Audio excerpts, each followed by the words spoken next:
Well, as we know, hundreds of veterans are taking part today in commemorating the D-Day landings 75 years on, each with their own story and memories of the friends they lost on the beaches of northern France. Among them, Jim Radford from Lewisham. He was just 15 when he fought alongside them, and today he'll sing a song he's written about that day in front of the Queen. He's been speaking to Sarah Harris. In the cold grey light of the 6th of June, in the year of 44. In a recording studio at the age of 90, D-Day veteran Jim Radford wrote the song Shores of Normandy about his experience as a 15-year-old, one of the thousands of Allied servicemen who fought for the liberation of Europe. We sailed in close array, and we set our course for Normandy at the dawning of the day.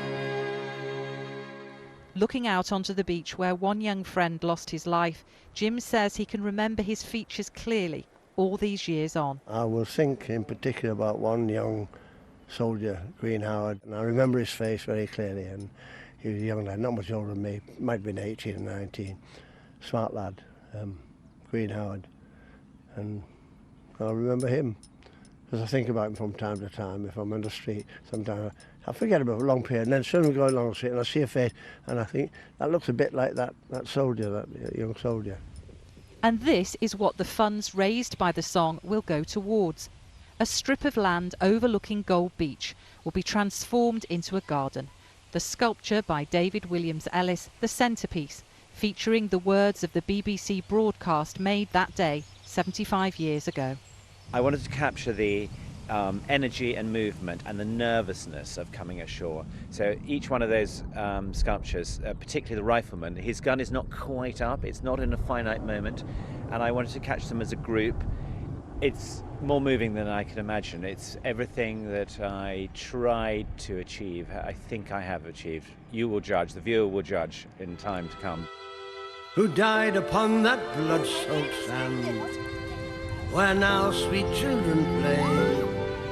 It's the image of the next generation playing freely on the beach that saw such carnage that has inspired Jim to help create the memorial garden.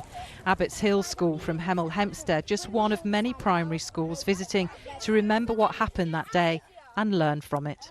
You had to hide in the craters that the bombs had just made, so it must have been really, really scary. It's really important to remember them because they sacrificed themselves so that we could live today in the freedom we can.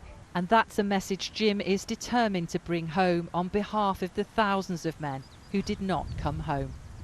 Well, I think it's important to remember the 22,000 men who didn't come back, and I think all of us, all the Normandy veterans feel that way. It's not you feel not guilt, but you identify with everybody who took part because you're all engaged in the same great endeavour, and those men deserve to be remembered. Remember those who made it so on the shores of Normandy. Sarah Harris, BBC London News, Normandy.